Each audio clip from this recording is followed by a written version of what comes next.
The president spoke in the Rose Garden today for 53 minutes without pause or interruption, saying the same things he would normally say to a campaign rally audience. It was billed as a statement about China, and while it briefly contained one, he went on to relitigate the 2016 election and the polls. He went hard after Obama, especially hard after the Bidens, both Joe and his son Hunter, of course. He talked about the Paris Climate Accord, Burisma, Biden's failures in the area of road and bridge construction, Bernie, AOC, ventilators, hospital ships, violence in Chicago, the stock market 3 times, the usual stuff. Oh, and he said Biden would abolish the suburbs and Windows, not the software, but Windows, the kind in buildings.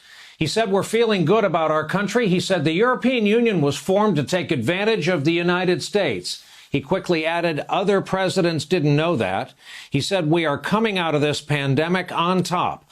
On the coronavirus, he said testing is fodder for fake news. Cases are created because of the testing, but nothing new about how to control this virus.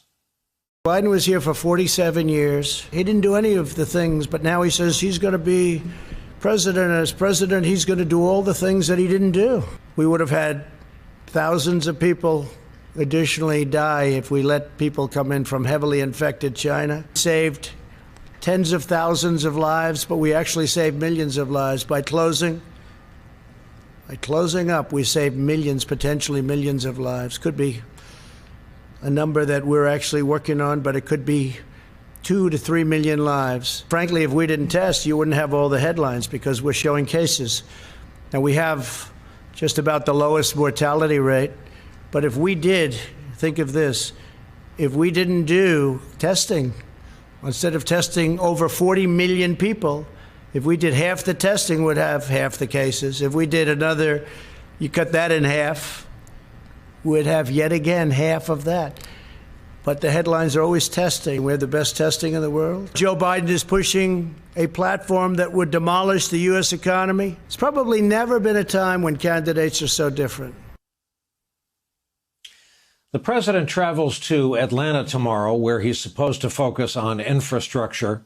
It's worth noting Atlanta is also grappling with a surge in coronavirus cases. Mayor Bottoms of Atlanta said tonight that while she has the coronavirus, her entire family has now tested positive. On another front, the topic that has filled our streets with protesters, here's what the president said in an interview with CBS News on the subject of policing and race.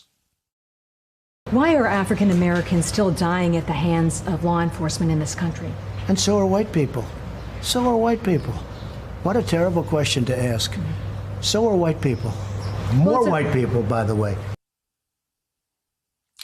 Washington Post has been looking at police shootings since about 2015. They report, quote, since the Post began tracking the shootings, black people have been shot and killed by police at disproportionate rates. Whether armed or not, black people are still shot and killed at a disproportionately higher rate than white people. The president was also asked about the Confederate flag.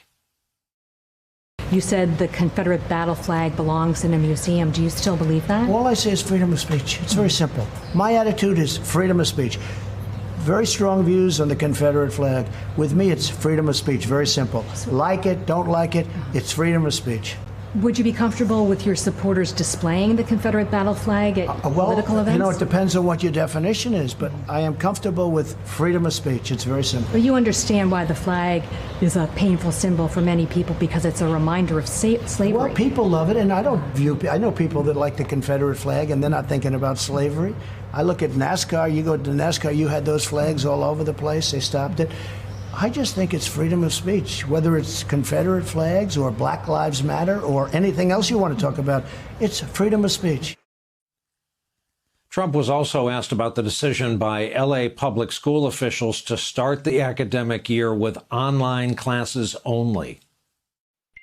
It's a terrible decision because children and parents are dying from that trauma, too. They're dying because they can't do what they're doing. Mothers can't go to work because all of a sudden they have to stay home and watch their child, and fathers. what's happening. You know, there's a tremendous strain on that whole side of the equation. I also say a decision like that is politics, because we're starting to do very well in the polls because I'm for law and order. I'm for strong business. Our jobs are coming back at a record level. I built it once before, the strongest economy ever. I'm doing it again. And they don't want that to happen because they think who's the they? They is the Democrats. Earlier today, Trump's vice president was backing him up on this rush to reopen schools. Please listen to this. He actually said something quite shocking about ignoring the guidance from our own government about the health and safety of students and teachers. We don't want CDC guidance to be a reason why people don't reopen their schools. In a speech that clearly got under Trump's skin, Joe Biden again today blasted the president's pandemic response. Mr. President, open everything now isn't a strategy for success. It's barely a slogan. Quit pushing the false choice between protecting our health and protecting our economy. All it does is endanger our recovery on both fronts. And Dr. Anthony Fauci, who continues to come under attack from this White House, more on that in a moment, today put these latest outbreaks into some sobering perspective for the rest of us. This is a pandemic of historic proportions. I think we can't deny that fact. It's something that I think when history looks back on it, it'll be comparable to what we saw in 1918.